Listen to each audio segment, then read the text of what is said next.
Добрый день, друзья. Кутман күн достор. Менин жүзүмдөгү жылмаюудан улам маанайым жакшы экенин байкап турасыздар. Ооба, чындыгында азыр маанайым абдан сонун. Себеби жарым жартылай алжып калган абышканын кайрылуусун укканда Орусиянын иши бүткөнүн түшүндүм. Керек болсо асмандагы жылдыздар дагы бул империянын жок болушуна ылайык жайгашып турушат. Азыр биз сиздер менен бул империянын жок болуу процессинин башталышын көрүп турабыз. Моралдык баалуулугу бузулуп бүткөн Владимир Путин 24 февраль күнү таң эрте Украинага каршы масштабтуу агрессияны баштаганы баарыбыздын эсибизде. Ошол узак айларда алдыда эмне болуп кетерин билбей, биз эмне болоорубузду түшүнбөй, кыжаалат болуп, жеңишке жетиш үчүн дагы канча убакыт керектигин көрө албай турган күндөрүбүз эсибизде. А бирок бүгүнкү күндө биздин жеңишке жетерибизге аз гана айлар калды. Ишенип койгула. Мен бул ишти көрүп турам, сезип турам жана анык түшүнүп турам азыр.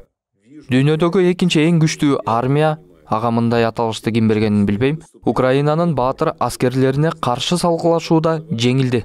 Владимир Путиндин бүгүнкү кайрылуусу анын жеңилгендиги тууралуу ачык эле айтып турат. Эмне болуп кетти бүгүн? Владимир Путин орусиялыктардын жарым жартылай мобилизациясы тууралуу жар салды. Владимир Путин убактылуу оккупацияланган Донецк, Луганск, Херсон жана Запорожье облустарында тез арада референдум өткөрөөрүн билдирди. Ал өзүнүн куурап калган кичинекей колдорун батыш тарапка кесеп, эгерде силер Орусиянын жаңы территориясына тийчүү болсоңор, ядердик согушту баштайбыз деп коркутту. Демек алдыда бизди эмне күтөт?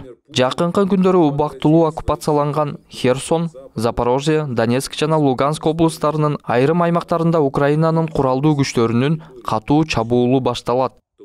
Владимир Путин мына ушуну билгендиктен шашкалактап жатат.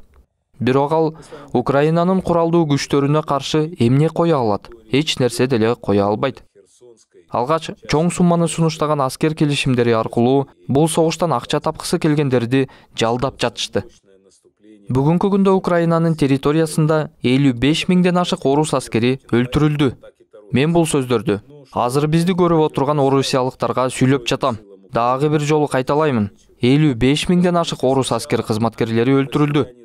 Мындан тышкары канчалаган жаракат алган жана дайынсыз жоголгон аскерлер бар. Ал эми Донецк жана Луганск облустарындагы коллаборанттар арасындагы абдан чоң жоготуулар жөнүндө ооз ача элекмин. 10 миңдеген аскерлер окко учуп жатат. Аларды санаган эч ким жок. Демек Владимир Путиндин баштапкы планы эң эле жөнөкөй болгон. Ал 3 күндүн ичинде Киевти жана бүткүл Украинаны басып алмактагы бул атайын операцияны жыйынтыктамак. Бирок иштин баары Путин пландагандай болгон жок. Украинанын куралдуу күчтөрү катуу каршылык көрсөтүп, баардыгын анын ичинде батышты да таң калтырды.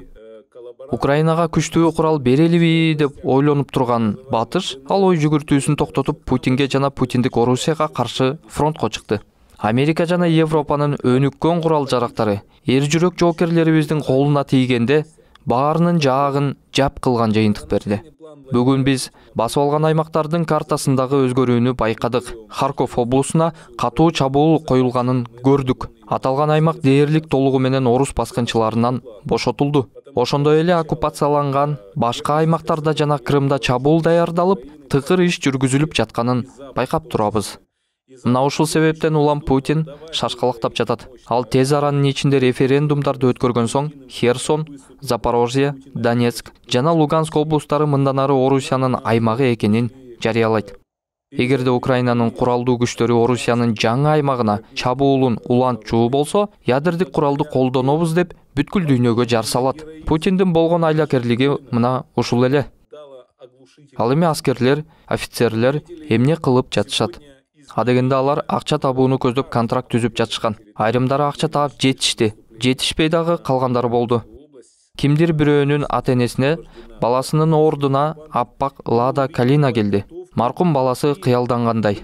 Мына ушундай иштердин натыйжасында согушка жибере турган эч ким калбай калды. Путин менен Орусия Федерациясынын аскер башчысы бул көйгөйгө туш болгондо башка жерлерден согушкерлерди тартып башташты.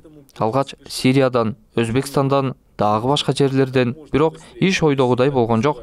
Себеби алар окуудан өткөн даяр аскерлер эмес да. Аларда алдыга талпынуу жок. Көбүнчөсү караңгы, түнт адамдар.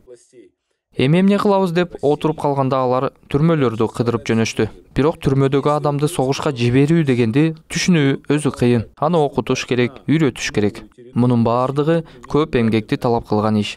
Демек, алар кылмышкерлерге убада беришти. Эгерде контракт менен фронтко барып 6 ай согушуп келсеңер, биз силерди эркиндикке чыгарабыз деген сунушун айтышты. Согуштан кайтпай калсаңар, баатырлардын аллеясына көмүп коебуз.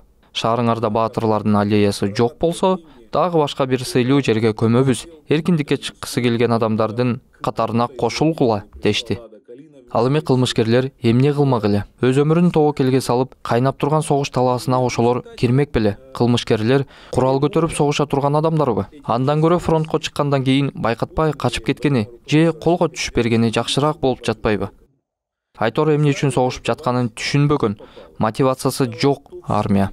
Мына ушунун натыйжасында анан Путин жарым-жартылай мобилизациялоо чечимине келип жатат. Что такое частичная мобилизация? Ну, он сейчас попытается призвать... Жарым-жартылай мобилизациялоо деген эмнени билдирет? Жанагы ошол бугу багып жүргөн Шойгу дагы 300 000 жоокерди чакырууга аракет кылат. Бирок бул согушка ким бармак эле? Анча аскерди алар каяктан тапмак эле? Ушуга чейин украиналыктардын кырылганын көрүп, диванда жаткан орусиялыктар мындан ары өздөрү фронтко барып согуша тургандыгын, алар замбиректерге жем боло тургандыгын түшүнүшөт. А бирок кимдин эле өлгүсү келсин? Ким эле бункерге жашынып жаткан абышка үчүн жанын бергиси келсин? Бул акыбал Украина үчүн абдан сонун. Мунун натыйжасы кандай болоорун азыр мен айтып берейин. Биринчиден, жарым-жартылай мобилизациялоо учурунда орусиялыктардын армиядан баш тарткандарын көрөбүз. Ошондой эле каршылык акцияларын, өрттөлгөн аскер бөлүмдөрүн жана аскерлердин жетишсиздигин көрөбүз. Мындан ары Украинанын куралдуу күчтөрү жакын арада бүткүл дүйнөнү өзүнүн согуш талаасындагы ийгиликтери менен сүйүнтөт. Демек, Путиндин ядердик куралым бар деген калпынан эч ким коркпойт. Дальше. Никто в мире ядерного блефа Путина не боится. Путин должен понимать. Путин курап калган кичинекей колдорун ядердик баскычка сунаары менен анын бардык шахталары, ядердик курал жашырылган бардык пункттары НАТОнун күчтүү соккусу менен талкаланаарын ал түшүнүшү керек. Дал ушундай боло турганына менин эч кандай күмөнүм жок. Путиндин ядердик согушту баштоосуна НАТО дагы, ядердик согушсуз эле иш алып барып жаткан Кытай дагы эч кандай жол бербейт. Ядерную войну. Ни НАТО, ни, кстати, Китай, которому ядерная война совершенно не нужна. Поэтому мы присутствуем при последнем акте. Ошондуктан биз Орусиянын трагедиясынын акыркы кыймыл-аракетин көрүп жатабыз. Менин оюмча бул иштин натыйжасы 2 айдын ичинде Украинанын жеңиши менен, бүткүл цивилизациялашкан дүйнөнүн жеңиши менен аяктайт. Биз бул жеңишти өз көзүбүз менен көрөбүз. России как стране, как государству и себе, как лидеру этого фейкового, агрессивного, тупого государства, которое угрожает всему человечеству. Бүгүн Владимир Путин мамлекет катары Орусия өлкөсүнө, ал эми лидер катары өзүнө дагы акыркы өкүм чыгарды. Бүгүндөн баштап ар бир өткөн күн жакшы гана жаңылыктарды алып келет деп ойлойм. Я полон ожидания радости, которая наступит очень скоро, радости от победы добра над злом, от победы будущего над прошлым.